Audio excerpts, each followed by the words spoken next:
आम चुनाव से पहले उत्तराखंड में एक बार फिर मूल निवासी का मुद्दा जोर पकड़ने लगा है। 24 दिसंबर को देहरादून में मूल निवासी स्वाभिमान रैली निकाली जाएगी, जिसकी कमान उत्तराखंड के प्रसिद्ध लोक गायक नरेंद्र सिंह नेगी ने संभाल रखी है। तो वहीं अब इस मुद्दे पर प्रदेश का सियासी पारा भी हाई हो गया है। देखिए ये रिपोर्ट। लोकसभा चुनाव से पहले उत्तराखंड में मूल निवास को लागू करने की मांग तेज हो गई है। कई सामाजिक संगठन 24 दिसंबर को बड़ी रैली का आयोजन करने जा रहे हैं और राजधानी देहरादून के परेड ग्राउंड में एकत्रित होकर सीएम हाउस का घेराव करेंगे। प्रसिद्ध लोक गायक नरेंद्र सिंह नेगी ने प्रदेशवासियों से मूल निवासी स्वाभिमान रैली में जुड़ने की अपील की है। तो वहीं राज्य आंदोलनकारियों का भी मानना है कि उत्तराखंड के मूल निवासी अपनी पहचान खोते जा रहे हैं। हालांकि 2 दिन पहले ही सरकार ने मूल निवासियों का स्थायी प्रमाण पत्र रद्द करते हुए मूल निवासी पत्र को यथावत रखे जाने का आदेश दिया था। मूल निवास भू कानून समन्वय संघर्ष समिति आगामी 24 दिसंबर 2023 को एक महारैली का आयोजन करने जा रही है।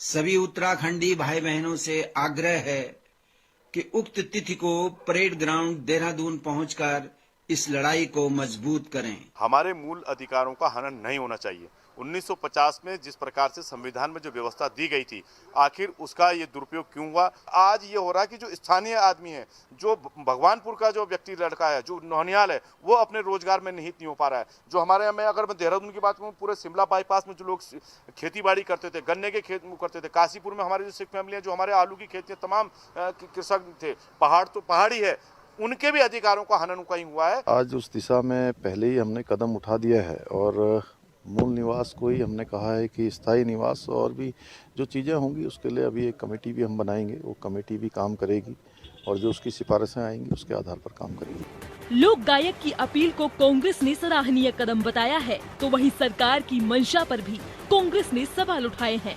प्रदेश अध्यक्ष करण माहरा का कहना है कि राज्य सरकार केवल कमेटी का खेल खेल रही है। सरकार कई मामले में कमेटी गठित कर चुकी है, लेकिन उन पर कोई अमल नहीं हुआ। देखिए, सरकार बेवकूफ बनाने के अलावा कुछ नहीं कर रही है। भू कानून के मामले में देखिए, पहले कुछ कह दिया, उसके बाद कमेटी गठित कर दी। लोकपाल की नियुक्ति की बात है, कमेटी गठित कर दी। आज क्या कहते हैं, ये बात है, इसमें भी कमेटी गठित। पहले आपने आदेश पारित कर दिया, उसके बाद कमेटी गठित कर दी। बेवकूफ बनाना छोड़ देना चाहिए भारतीय जनता पार्टी को। आखिर कब तक जनता को बेवकूफ बनाने का काम ये लोग करते रहेंगे, समझ से परे है। और जो सामाजिक संगठन विरोध कर रहे हैं वो सही है, क्योंकि जो मूल आवश्यकता है इस समय इस प्रदेश में, उसकी ओर को ध्यान सरकार का नहीं है। केवल और केवल बातों से बरगलाने का काम सरकार कर रही है। इधर बीजेपी ने मूल निवास की अनिवार्यता पर अपनी सरकार का बचाव किया है।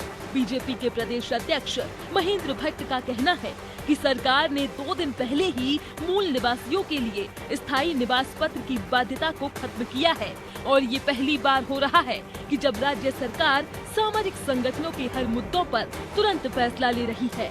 मैंने मुख्यमंत्री का आभार भी व्यक्त किया है कि स्थायी निवास की आवश्यकता मूल निवासियों को रहने वाली नहीं है। इस विषय पर जो सामाजिक संगठन आंदोलन कर रहे थे, और ये पहली बार हो रहा है, सामाजिक क्षेत्र से आने वाले विषय का समाधान अगर कोई व्यक्ति कर रहा है तो पुष्कर सिंह धामी जी कर रहे हैं।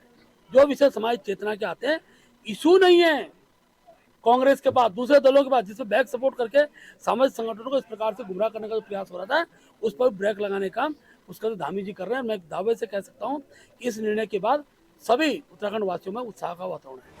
वहीं इस मुद्दे पर वरिष्ठ पत्रकार नीरज कोहली का कहना है कि राज्य की मूल अवधारणा यही थी कि पिछड़े पहाड़ी राज्य में स्थानीय लोगों के हक की रक्षा हो सके। अब जो सामाजिक संगठन मांग कर रहे हैं, उनकी मांग उचित है और इसमें संशोधन किए जाने की आवश्यकता है। सरकार के सामने ये कठिनाइयां और ये वास्तविकता सरकार के सामने आ रही है कि मूल निवासी कौन होना चाहिए और स्थायी निवासी कौन होना चाहिए। ये बिल्कुल आप भी समझ रहे हो और मैं भी समझ रहा हूँ।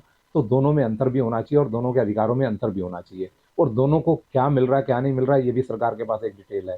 तो मेरा मतलब है स्थायी निवासी के साथ भी न्याय होना चाहिए और मूल निवासी के साथ भी स्थायी न्याय होना चाहिए। लेकिन अंतर ये है कि जो हमारे लोग पीछे रह गए, जो लोग हमारे लोगों के मन में पीड़ा है कि यार जो हमें मिलना चाहिए वो हमें नहीं मिला, तो लैंड एक्ट में भी उस तरीके का कुछ ना कुछ अमेंडमेंट हो जाता ताकि उनके अधिकार, उनके जो जिस चीज़ से वो अपने आप को वंचित महसूस कर रहे हैं, वो सब चीज़ें उनको मिल जाए। जो वाजिब सिफारिशें हैं, जो व्यवहारिक हैं, उनको मुझे लगता है सरकार को अमेंडमेंट करने में मुझे लग रहा है कोई दिक्कत नहीं होनी चाहिए। सियासी बयानबाजी के बीच मूल निवासी की मांग को लेकर होने वाली मूल स्वाभिमान रैली में हजारों लोगों के जुटने की उम्मीद है।